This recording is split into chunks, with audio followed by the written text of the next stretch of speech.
Hello and welcome to episode 4 of the Blow on the Cartridge podcast. I'm the host today. I'm John, and I'm joined by my lovely friend Alex. Say hi. Hi, I'm also known as Darkclaw, and sometimes I visit his streams. Yes, this is true.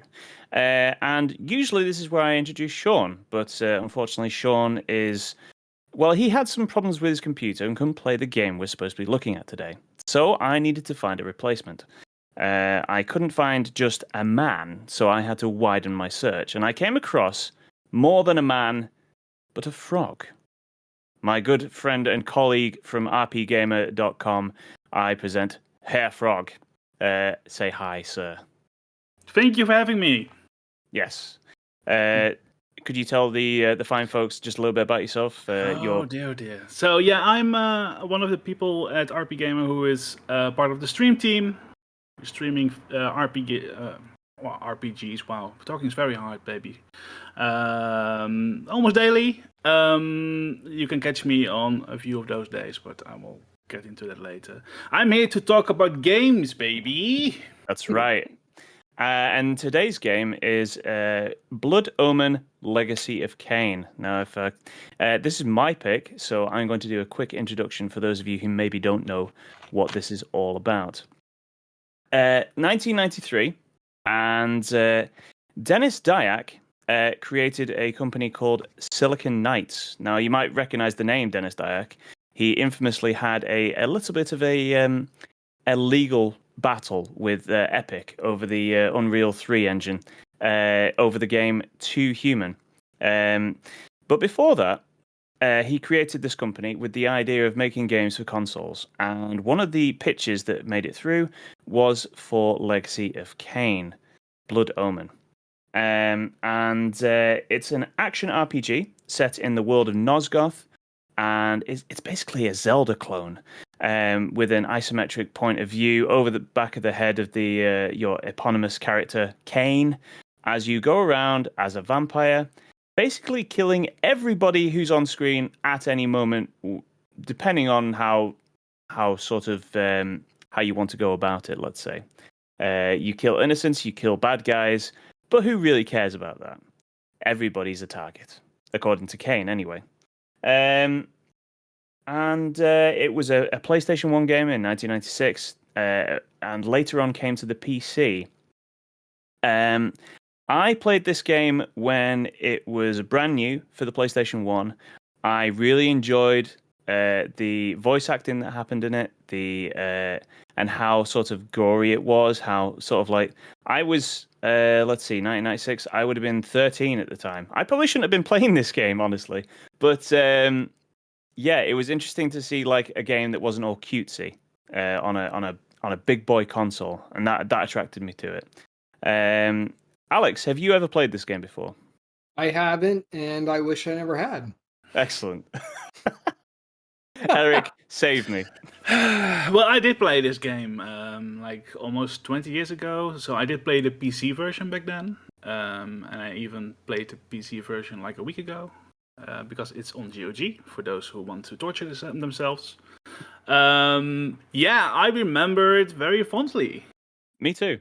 Yeah, that's one of the reasons I wanted to look at it, because I had such fond memories of the story, the voice acting, and everything that went with that. And then I came back to it, and things didn't quite work out. But we will get into that in a minute. As I say, normally we start with what's great, so let's start there with what's good. There are good things about this game. There are. We're going to take a quick break, and we'll come back to those in just a second.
and welcome back.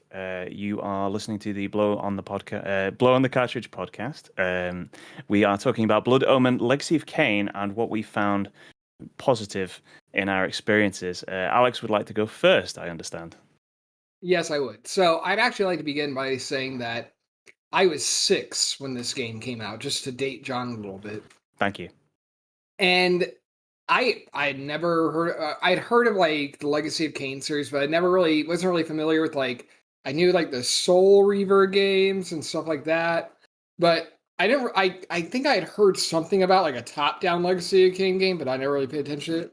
So I was excited about playing it, and I have to say, when I first started playing it, the visuals, like I think we had a friend of ours who said it looked like Reboot, the little CGI cartoon from the 90s, and it really does, but in like all the great cheesy ways. Like it has so much dialogue and it tells so much story with what it's doing. And I mean, I can only imagine, had I played this when I was 6 or 7, A, I probably would have been scarred for life, but B, I would have been so impressed at what they were doing. I mean, because it definitely gives you the feel of popping a game into your console and watching a movie, which newer, younger gamers may not be able to appreciate, but if you're as old as I am, or even as old as John is, you can certainly appreciate, you can certainly appreciate the playing a game and it feeling like a movie, and that's very much what you feel here. You feel like it's a movie. You feel like it's this grand, epic Lord of the Rings, Game of Thrones tale. So I actually scoured the Wikipedia entries for this. I did too. Game.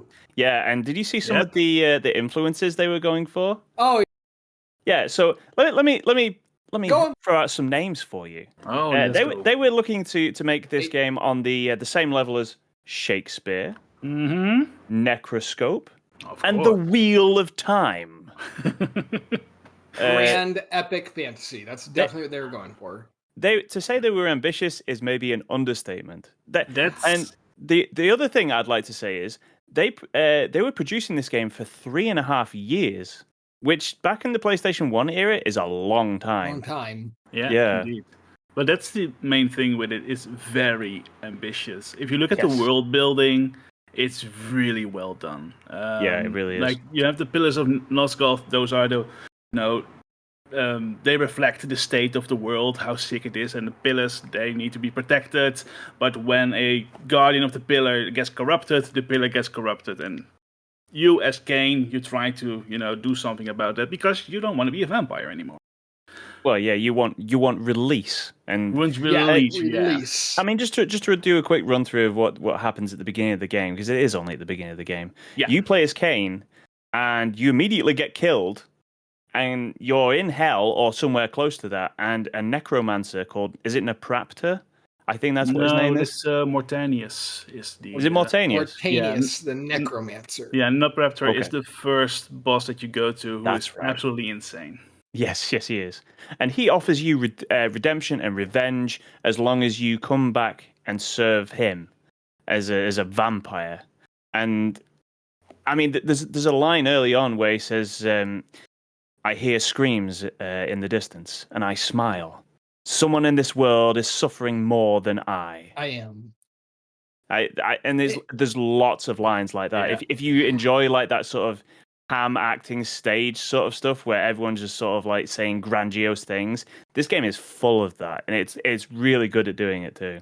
They also this game is largely inspired by like 2D top-down Legend of Zelda games. Yeah. But they kind of turned the formula on its side a little bit in that you're a vampire and you're not a Twilight pretty looking vampire. You are gray, white-haired, you look like a corpse vampire. Yep. No sparkling going on for Kain. And it was interesting because it was like, you have to feed on living things to keep your health up. And I would go into towns, and like in any RPG style game, I would recharge, but instead of resting in an inn, I'm literally slaughtering civilians and eating them. Yep. So I thought that was actually a really interesting take on the formula. And just to touch on what you're talking about with the characters and the story lore building, This game opens up with like a disclaimer saying all characters are originally owned by Silicon Knights, originally owned and originally created by these people. So which I know apparently there is some it's quite hoodwinking funny later that on there. Yeah. it's quite funny though because the first thing they do is they sell it on Yeah. Well, to continue the series. I believe there was a dispute between was it? Silicon Knight and Crystal Dynamics, and Okay. Crystal Dynamics then got the rights to the Legacy of Kain series and the whole. So that's why Soul Reaver is with Crystal Dynamics, and Right. Dennis Dyack doesn't do anything with it anymore, even though he's one of the directors and sole creators of actually Kain. Yeah. Oh, Gotcha. well. Huh. I mean, you wouldn't see Link doing any of the things that Kain does. No. No. There's also a quote on Wikipedia that I saw it. I needed to say it in the postcard. Is Silicon Knights designed Blood Omen as a game which adults would want to play, intending to evolve the action role-playing genre and bring artistic cinema to video game consoles. They did two of those three things. That's true. They did not do the revolutionizing the action game genre. Yeah. They did not revolutionize it. No, We're still on the good part, unfortunately. right? We're still on the good part. Yeah, I mean, Okay. I did say earlier, like, you wouldn't see Link doing any of this, but you No. would also not see Link just swinging his sword backwards and forwards and then shouting, Fey Victus! Or, ha ha ha ha ha ha ha! Over 200 times every time. I do want to say the game has an amazing voice cast. It's really, really Yeah, good. it's really, really That's good. what I was about to say. The best voice acting of basically any PS1 game Yeah, I've ever and played. it really brings the world also to life because Kain, the character, constantly reflects back on things. So when he finally gets his revenge, very early in the game, like in the first 10 minutes, he gets his revenge and he just goes into a little bit of a monologue. Yeah. About how he doesn't really feel that he got his revenge. And then Mortanius, the necromancer, comes and is like, go check the pillar, dude.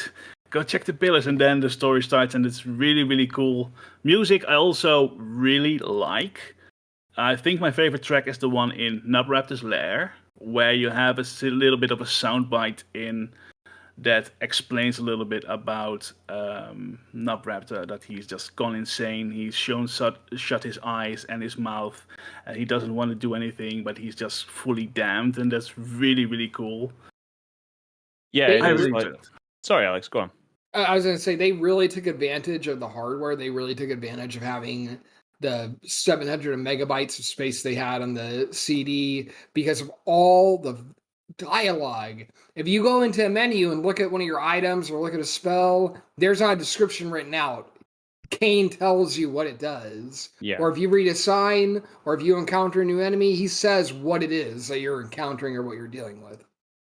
I mean, just going back to for a second, like when Kain does his monologue, I'm not sure there's another PS1 game that has like an insight into the character that you're playing as, like Legacy of Kain does.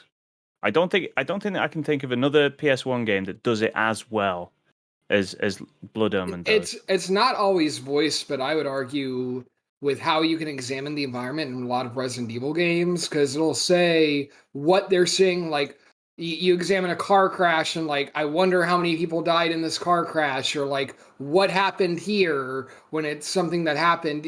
I'm not saying it's on the same level. It's not. I'm I saying mean, I was going to say it's Claire Sandwich similar.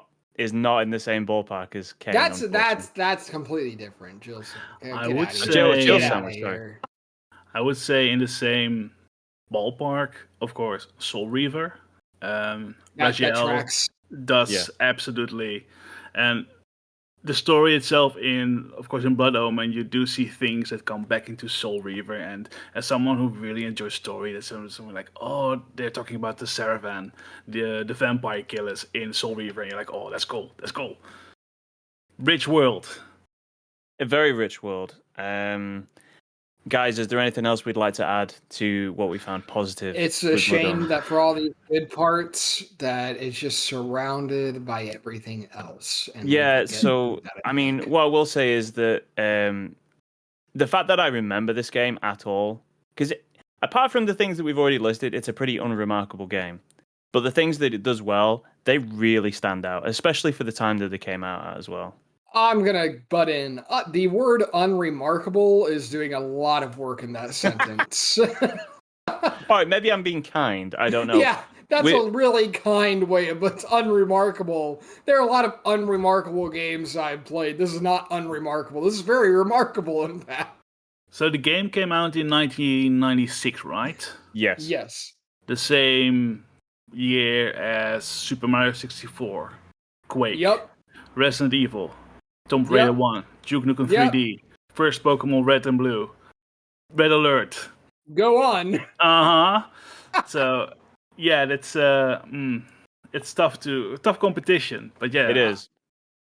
All right, well, we'll get into what we found frustrating and maybe a little bit lacking in Blood Omen Legacy of Kain right after this. Stay tuned.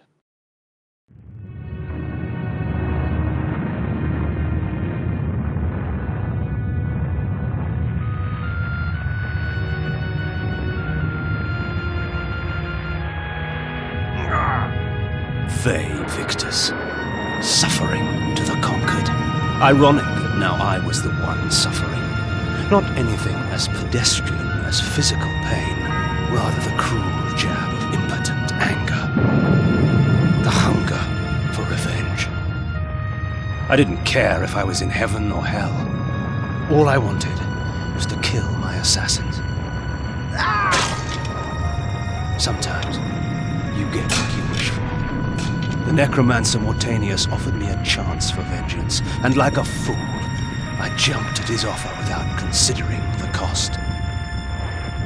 Nothing is free, not even revenge.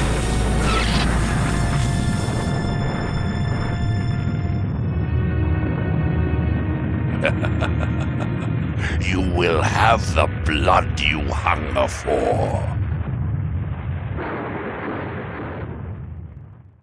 And we're back. We are talking about Blood Omen Legacy of Kain, and we've come to probably the meatiest part of the show today. The things that we found frustrating and very much lacking in this game. Alex is basically jumping out of his seat if you can't see him, so I have to hand over to him because otherwise he's going to explode. This game is so bad. Oh my goodness, don't play this game. It's so bad. Nothing. Okay, the combat in this game, like, is literally something from the Nintendo era. Like, a couple weeks ago, for our listeners, our vast number of 20 or so listeners, we played Sweet Home a couple weeks ago, and that was my pick, and I got some pushback that, oh, this is a cool game, it's a little dated. This game is more dated than that game. That game came out in 1989, and John said that game's more fun than Blood Omen. I did. Blood Omen it is. Has it's more fun to play. Maybe the story is not quite comparable, perhaps. I mean, they're different stories, so that game had unremarkable gameplay. The gameplay in Blood Omen is just bad. You have to line Kain up just right on the little squares to make sure you're not just swinging past each other, which is obnoxious. Let's make it clear. You try to go on. All right, so the combat in Legacy of Kain, which takes up a vast majority of how you interact with it, is with you swing your sword and you have like one animation. He swings the left to right, and then it flips and he goes right to left, and you do that like 3 times, and then he gives out a voice message. There's either those things I said before, Fey Victus, or he laughs, and that is your interaction with the game. You can move in 8-way directions. There's no gradients between that, and it just feels really herky-jerky. It's so... I want to lay another level on that, because go on. Swinging your sword is really slow. If you look at the animation, it's really slow. And also, it doesn't feel like it connects with the enemies. Your enemies, they come up to you. Yeah, not satisfying. And if they hit you, sometimes you get a weird sound bite. You're like, am I actually hitting you? And sometimes you're in the middle of your 3/combo, and right in the middle of it, the enemy stands still like, it's time to die. You can feed on me now. And they're like already in your combo to slash you. And you're like, no, I killed you and I can't drink your blood. You kill your health so a lot. And Also, the enemies, like in the first dungeons, you see a lot of skeletons that explode in your face for some reason because skeletons. Yeah, if you don't kill them. Yeah, I feel your frustration. But yeah, you swing your sword, and sometimes you're hitting them, and then you're not hitting them. It feels like the hitbox is a little bit off. And it is also very slow. It's the Dark Souls of... No, we're not going to say that. Oh, don't you dare. Don't you dare. This is the Dark Souls of really bad games. So... I'm okay with that one. Speaking of slow, so I played on the PS1 version. I played the original PlayStation 1. And I'm going to caveat, disclaimer here. Apparently on the PC version, which you can get on GOG, the load times are a lot better. On the PS1, pressing start and exiting from the start menu is a minimum of 10 seconds. Every time. If you go over a save point without meaning to on accident, it's a minimum of 20 seconds. You could read an entire book just during the load times. If you play this game for 30 minutes, at least 10 minutes of that is probably load times. That's how much you're getting a loading screen. It's so bad. It is, and bear in mind, this game came out the same year as Super Mario 64, Resident Evil 1, Tomb Raider 1, Red Alert, Quake. The next year after this, Final Fantasy VII came out. I can really just go on with games that came out in the same era that are better. Yeah. But then I'd be naming off 99% of the PS1 library, so. I think that's unfair. That's unfair, sir. I take umbrage to that because what percentage? 95? It depends how much you care about story and things like that. There was a reason we came back to this game, and it was because of the story that stuck with me. If it was so bad that it stuck with me, we wouldn't be talking about it. Fair enough, but if story's the gravy, you have to have something underneath it to eat. Definitely. And there's nothing. Those are at the moment very cheap potatoes that are slightly, gummy, and you're like, are these potatoes or can I eat them? That's the gameplay, because we have talked about the combat, but also movement, 8 directions. It feels not great. But also in every dungeon you have spike traps. And those spike traps are there, but you're a little bit floaty as Kain, so you will hit a spike trap. You will get knocked back, and he will go, ooh. But if you are right between those 2 spike traps, he'll go, ooh. And then you're dead, and you're like, oh, that was amazing. Thanks, game. That can also happen when you get cornered as well. Getting cornered in this game is death. So there is no there's no invincibility frames. Like if you get hit, you don't get a breather. You don't get a second to correct. Yes, exactly. And there, unfortunately, some of the layering for the background can mean that enemies can be stood where you can't see them, and then you can go through an alley path, and then suddenly you're stun locked, and then there's someone behind you, and maybe you're low on health and you're running away, and then you're dead. It's very frustrating in that regard. There's also some weird glitch, or maybe I ran into it. But this is a smaller nitpick. When I went to towns, I'm pretty sure the villagers are supposed to try and kill me. And about half the time, they just didn't. About half the time, they just stood there while I wailed on them and murdered them and fed on them. And it really, it's a nitpick, but it really took me, talking about the story and direction, it very much removed me. I'm supposed to be this monster that's feeding on people and not, giving a damn.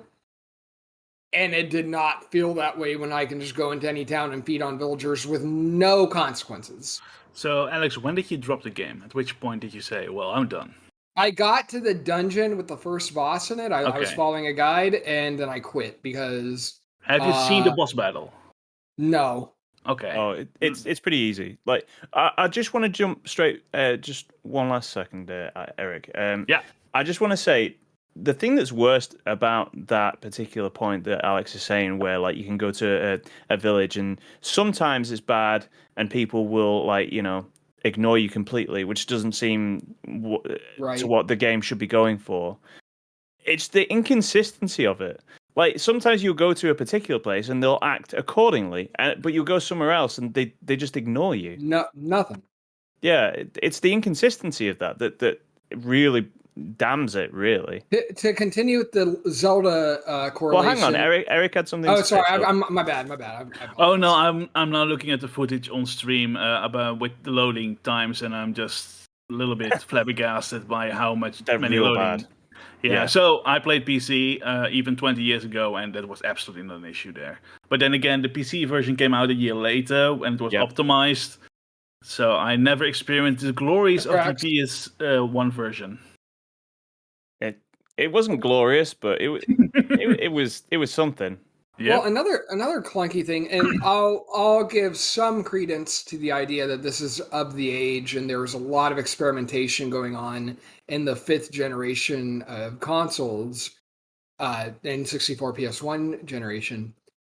Having everything be dialogue based, like not being able to go in the menu and look up an item or a spell or a weapon and seeing what it does, having to wait for Kain to tell me, the player, what it does. Interesting idea. Terrible in execution. Absolutely awful in execution. I want to be able to pop up and see what the black heart does. That's like basically a 1-up. I need to just read that. Of darkness. Yeah. The heart of darkness. Heart of darkness. Constantly. Yeah, every time he says it. Yeah, every time he uses one, it's like heart of darkness. Yeah. And then, getting back on the dialogue. Yeah. Because I was thinking that's where we're heading. Every dungeon has a prisoner who is in chains, who is screaming for your help throughout the dungeon, and they will not be quiet until you feed on them. To be fair, that's kind of realistic. That's realistic. They would be screaming for you. The problem is that they only have 2 lines of dialogue each. That's where the problem lies. I want our listeners to imagine real quick how much more fun a Zelda game would be if there was a screaming sound the entire time you're in one of the dungeons. Just think about that for a few minutes. I can do that. Ocarina of Time, Navy. That's the one. There you go. Yeah, you're in the Shadow Temple, and you just hear someone screaming, "Help me, kind sir!" the entire time. I mean, you're playing. Alex, there's a way to make them stop. Let's not forget the way that Kain Not if they're interacts down with the hall people. past a bunch of exploding skeletons and spike pits I get trapped on my way there.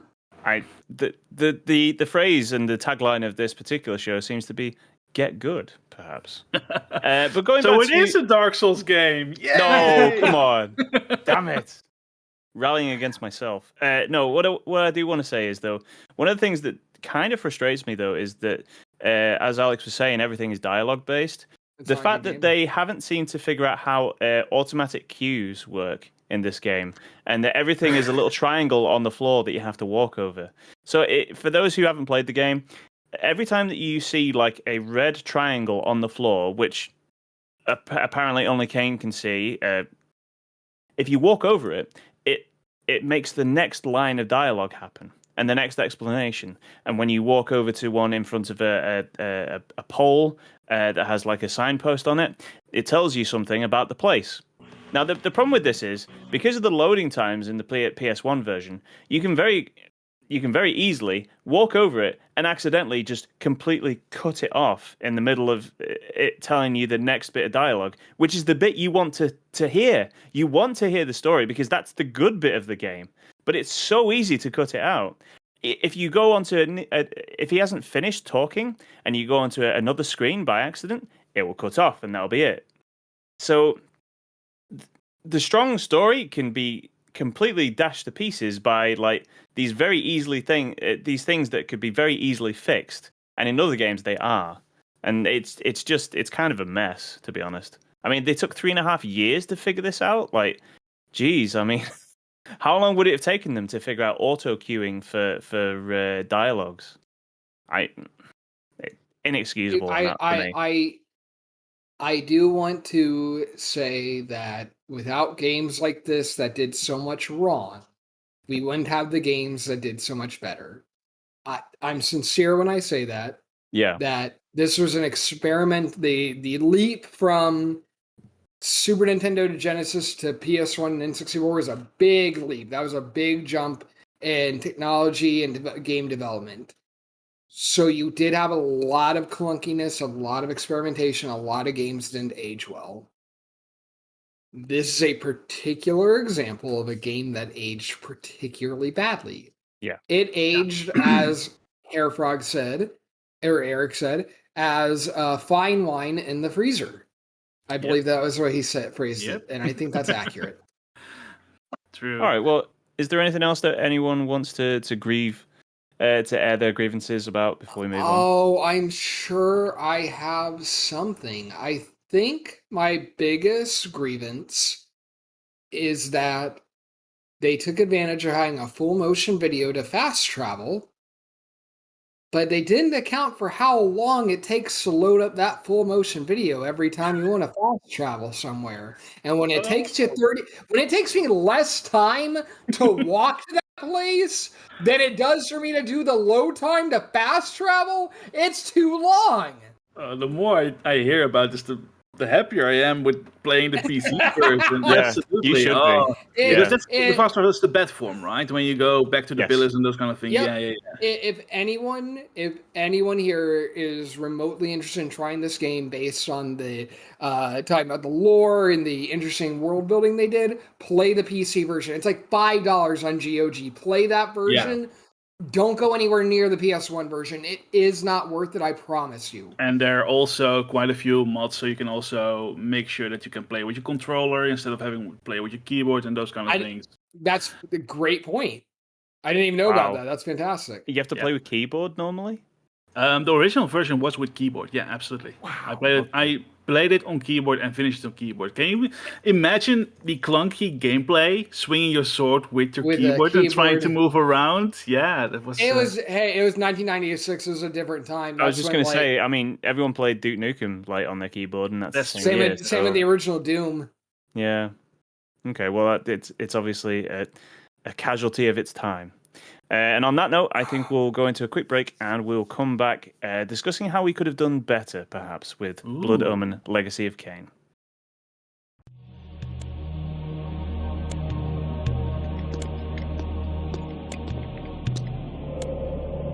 Napraptor, your madness has shattered our dreams and blinded you.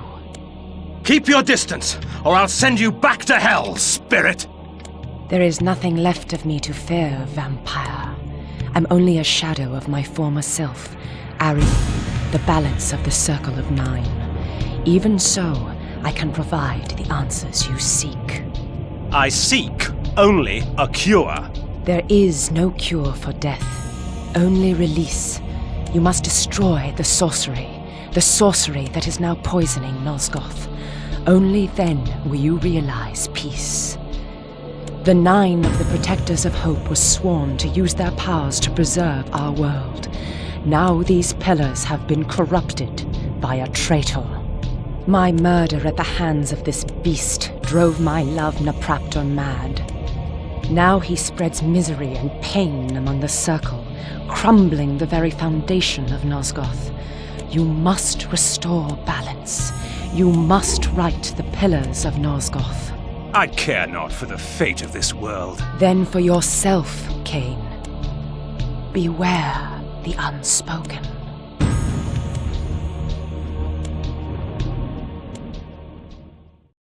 And we are back. This is the final segment. The final hurdle is in view. We are talking about Blood Omen, Legacy of Kain, and perhaps what we could have done better if we were there at the time. This section we normally reserve for how we could fix the slight niggles that we have with this game. But unfortunately, we don't have 2 hours free to fix everything in this game. So we're going to take just a few from the top. Alex, do you have anything you'd like to say here? I think, given that the PC version doesn't have the load time issues, that they need to at least spend another year on this game. Because I think honestly, the most difficult thing for me was the load times. Clunky combat. It takes you out every time. I can deal with, but I mean, personally, I'm a dad. I don't necessarily have a lot of time to necessarily be playing a game. And when I'm having to spend so much time just sitting on a load screen, I'm aware of how much time I'm spending on that load screen. Definitely. If I have 30 minutes to play this game, and if I used to spend more than 5 minutes on a load screen, it's an immediate, I'm not playing this game. There's no way. I have similar issues with other games that try and interject like too much into too little time. This is one you just can't. You can't deal with it, especially for any modern gamer. I think it's gonna be difficult to get around or deal with. Yeah. And I think Legacy of Kain hurts a lot more because there's so many games that try to do what it does so much better now. Well, I think it just feels like a step backwards as well, because you came from the Genesis and SNES where like loading times weren't really a thing, and then you coming onto this CD platform which is supposed to be superior because you can hold so much data on here, and then it just feels like they spent no time loading. The development must have been so hazardous for them to have not figured out how to do that like effectively, because I feel like it might be one of the worst games for loading times on the PlayStation. I could be wrong. It's definitely. I've played a lot of PS1 games, and this is easily the worst one I've ever played. It's quite an early one, right? Is this quite an early? Yeah. Could also be. I think this game, one of the biggest thing is it's unlucky when it released, when it came on the market. Like we said, this is the year of Mario 64. This is the year that within like a few years you'll have like Ocarina of Time and those kind of things. So it's quite unlucky it's right on the cusp of the 3D revolution that you get in, but it isn't there yet. So you're like stuck in the middle. And instead of choosing the better option like Castlevania Symphony of the Moon that says, well, we're just going to stay 2D but make it just very, very pretty. Symphony of the Night. Symphony of the Night, yeah. Make it just really, really pretty. They chose to go ahead and make this. But if it's 3 years in development, especially during that time, it's been in development hell. There's no other option. It has been in development hell. Probably has been in development for other systems before going over to the PlayStation. So on the Wikipedia, it did actually say that they were courting 3DO and Sega Saturn as well. Okay. But they chose the PS1. So they did dodge a bullet, because I mean, lots of people bought this game for the PlayStation. Can you imagine how many people would have bought it for the 3DO? Nobody. No. And also from what else I did read, they were making PC games before this. This was the first PlayStation game that they made. Yeah, it's a rough game. It feels like I'm playing a rough draft of a game almost. Yeah, it's a very rough around the edges game. I mean, there's something there, but for instance, Eric brought up a great point with talking about how it was this many years removed from Ocarina of Time, or it was 2 years removed from Ocarina of Time, and it very much shows.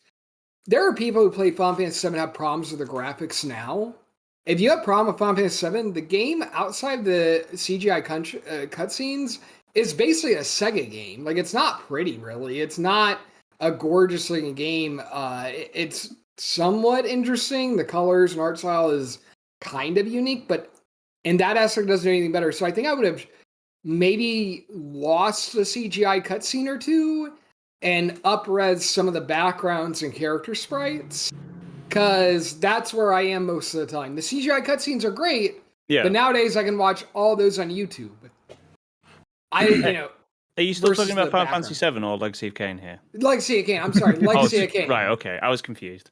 No, I was saying people complain about the graphics of Final Fantasy VII, and I feel like those have aged better than Legacy of Kain. Definitely, yeah. And the CGI cutscenes have as well, but at that point, like, Square had invested probably a lot more money than Silicon Knights did into making. Well, I was saying that because it came out a year later. Yeah, that's true. I think so. If we look back if we were there at that point, I would have probably said like maybe we should just make an audiobook out of this and release it like that, because the story is really, really good and the voice acting is really good. It really portrays a very cool world. Just the gameplay isn't there. And if you wait a few years, then you had Soul Reaver. which is Oh a yeah, great game. much better game. Much better. Yes. But also in the same world. So, well, it's like 100 years later and those kind of things, but it's the same world. And yeah, and that's one of the things actually I did for this podcast is last week I was like, will I play this game now? I did it 20 years ago. I've already been through it once, so I want to torture myself again because I initially played it a few hours and then I said like, oh, it is not really what it was back then in my brain. Oh. So I looked up on YouTube, and it's one of the first hits is Legacy of Kain Blood Omen full story, and then you get all the cutscenes in 1.5 hours with everything in there. I watched the movie. I watched the movie version of that, and that really made me feel like, oh, I really, really like the story. I really like the world. And I wish they did more with it. It's so ambitious. It's so ambitious. It is. The places you actually go, if you actually spend the time to see where the story goes, watch that YouTube video, by the way. Like if you have any interest in the later Legacy of Kain games, watch the movie of where the story goes, because the story goes to some really cool places. Like something that I don't think I saw very much of on that time on the PlayStation or any of the consoles around there. There's a section where the character gets into a full-blown battle. And you have like 20 NPCs fighting each other on screen at the same time. And then you go back in time. And you go through time, and there's all kinds of things. That battle like is really ambitious. The time travel story really super ambitious. There's some really cool things going on in that game. I feel like if it wasn't Silicon Knights making this game, if it was like a Square or somebody like that, it probably would have been made into an audiobook, because back then they were doing those kinds of things. They never really came to the West at all, but they were doing them.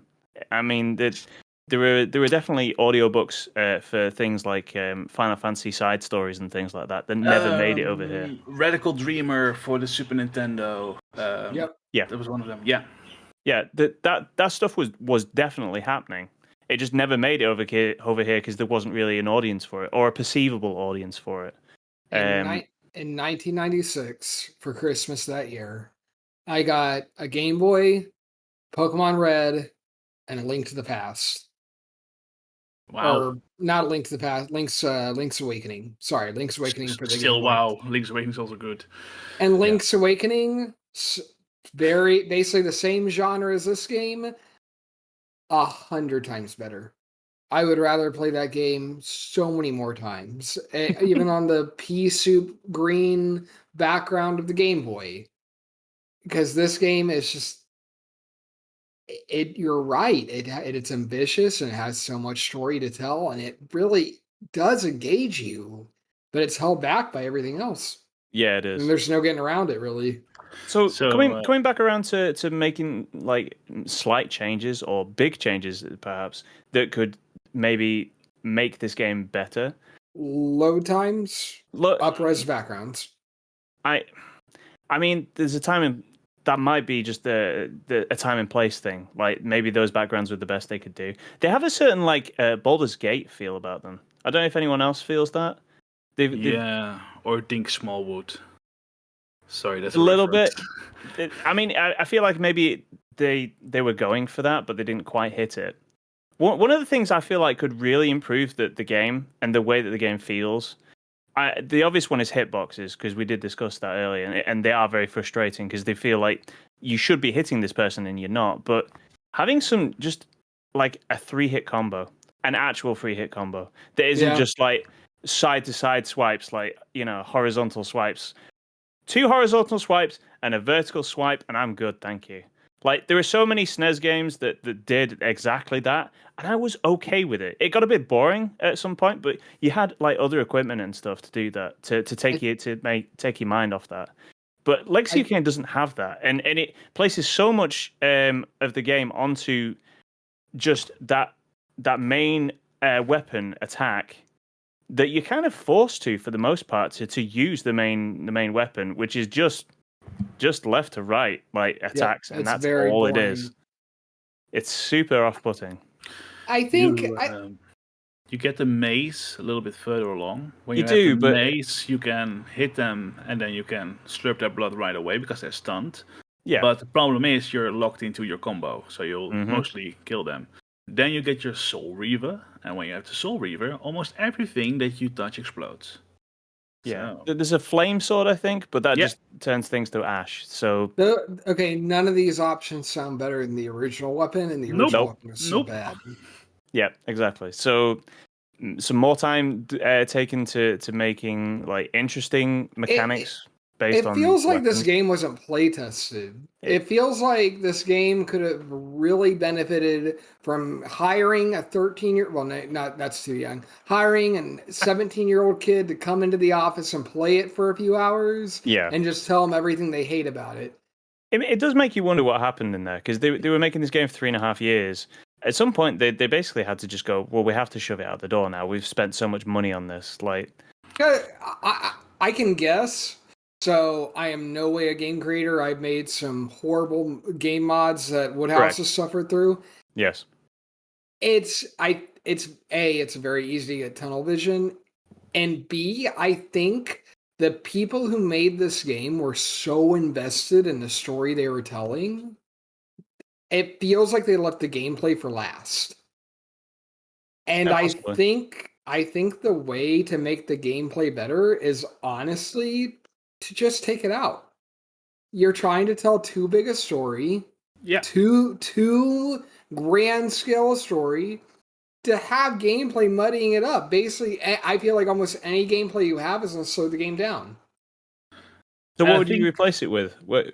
Would you make it sort of like a point and click adventure game at that point? Point and click adventure game, Visual maybe novel.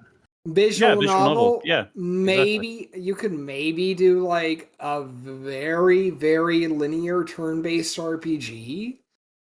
But here, even if you were someone who loves this game, I don't think anybody misses walking from town to town fighting random bandits. Like, that's not why you come to play this game. You come No. to play this game for the epic story. So I don't think you can necessarily improve the gameplay because it's almost so stilted that if we were to make it good, we'd be radically changing it. I would rather just take it out. Just have it be a visual novel or adventure game of some kind. Yeah. And I think you have a better game. You probably would. The problem with that is that the market for that back then was not what it is now. I could definitely see a place for it now being a visual novel. Back then, like in the West, there was no visual novels being sold at all. Or write a book. I think now, if you Yeah. want to, because if you look at where the rights are at the moment, I believe Tencent has them because they bought that part of Square, and Square had the Yeah. rights before that because they had Idols and Crystal Dynamics and those kind of things. So they are the ones. So they are interested in doing something with it, I believe. Yeah, we always hear rumors about like, Yeah. they're going to bring Kain back. Because I- a lot of people really love the story. But I think if you Yeah. want to do anything with it at the moment, you either have to look at From Software and see how they've created the worlds and see what you can learn from that, because creating that dark Nosgoth world is very important to the game, and that's also where my preference for gameplay would lie. You are a vampire, but then really let me feel like I am a vampire, but also the Severin are there. They can kill me at any point. Water hurts me, rain hurts me. I'm a werewolf now. I think that would be very cool to see that more in a fleshed out, like I would say Bloodborne style. It's just That did go for that aesthetic, didn't it? Yeah. I kind of fell away from Bloodborne. I like Souls games, but I did fall away from Bloodborne. I need to go back at some point, but yeah, something along those lines could be really, really good. Yeah. But that yeah, being I- said, the last thing they did with the Nosgoth theme, they made a game called Nosgoth, which was a team versus team shooter-ish. Yep. I heard about that. I Vampires didn't- versus vampires. Oh, There are 6 games, and that was the last one, and people aren't supposed to talk about it. That's Yep. how. Yeah, That's what I Blood- understand. Not Blood Omen, surprised. Blood Omen 2, you have Soul Reaver 2, and then you have Defiance, which is the last one with Kain and with Raziel. Yeah. And then they did the Nosgoth Oh my God. vampire versus vampire game. Wow. There's a dead IP Yes. surrounded with terrible gameplay. If I were to release this game now, if I were to try and make it better, like I said, take out the gameplay. Some people liked it, Nosgoth, but it wasn't where you didn't go for. You wanted Kain, you wanted the story, you want to have the voice acting, you want to hear the Elder Goth screaming at you like, Kain, what are you doing, Kain? That's what you want. You don't want, I'm going to shoot some other vampires. Yeah, you don't want that. If I were to do it now, I would probably do a visual novel game, like a small indie developed, like a small like Wetworks squad, just put together this small game and gauge interest and just like say, hey, this is in this world. Show that you like it and buy it, and then we can maybe do something bigger with it. I mean, something like that could be. There are lots of Vampire the Masquerade like visual novel games that come out, and that's kind of what I thought about playing, like how I'd make this game better. The gameplay just adds nothing. Sorry, I keep harping on that, but it doesn't. No, and when you have such a great story. You could have taken it out because you have a good enough story. The fact that we recommended to go watch an hour and a half long movie of all this game's cutscenes. Yep. But I wouldn't recommend you playing the game. Nope. Tells you that you have something great attached to something terrible. Yeah. So just cut out the terrible part. All right, gentlemen, is there anything you would like to say before we wrap things up?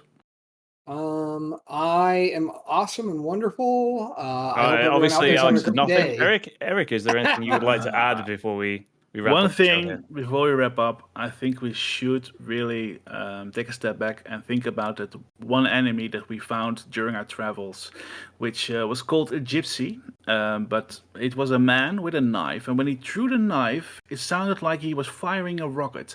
That is my favorite enemy in the game, and I wanted to share it with everyone. Is that the one with the extendo? Yeah. Yes. That's what made me realize I hated the combat in this game because I was swinging at him from the wrong angle and he was like going over my shoulder and I wasn't hitting him, he wasn't hitting me. I sat there But for also, like it 10 sounds minutes. like he's shooting a rocket because he All right, children. I think that's time for us to wrap up. Before we go, though, there is the slight announcement of the next game we will be covering, and it has come round again to Alex's pick. Sir, would you like to tell us what the next game will be? This is actually a collective pick. I just convinced them of it. No, it's your pick. You don't get two picks. No, it doesn't work that way. No, I get two. I get four, No, actually. No, nuh-uh. the game I chose, considering the celebration we're having with the Persona series, I chose Persona 3 Portable, the definitive edition No, it of isn't. Persona 3. No, it isn't. The way that everyone will be playing it on the Xbox, the PlayStation, the PC, and Nintendo Switch for time to come. What else? Would you like to add anything? Yeah, but we're gonna have some serious discussions on this episode because Alex and I definitively disagree with the best version to play of Persona 3. I made no comment about which version was best. I only made a comment saying which version Atlas is releasing for people to play in 2022 or 23. One of you should actually play Portable with the female protagonist because that's really, of course. I am. I'm in November. Good. Eric, you're a special guest. You don't get to say what happens on other episodes. Well, no, I can, sow some chaos and then leave. Yes! Excellent. Chaos. Excellent. Well, I'm going to end things there because this is getting out of my hands. I would like to thank Alex for joining me as usual and being the troll that he is. Okay. I'm the troll of my life. Yeah, obviously. Also, I would like to say special thanks to HerrFrog or Eric for joining us on short notice and filling in for us. Thank you very much, sir. It's been my pleasure. Excellent. This has been the Blow on the Cartridge podcast, and we'll see you all next time. Bye.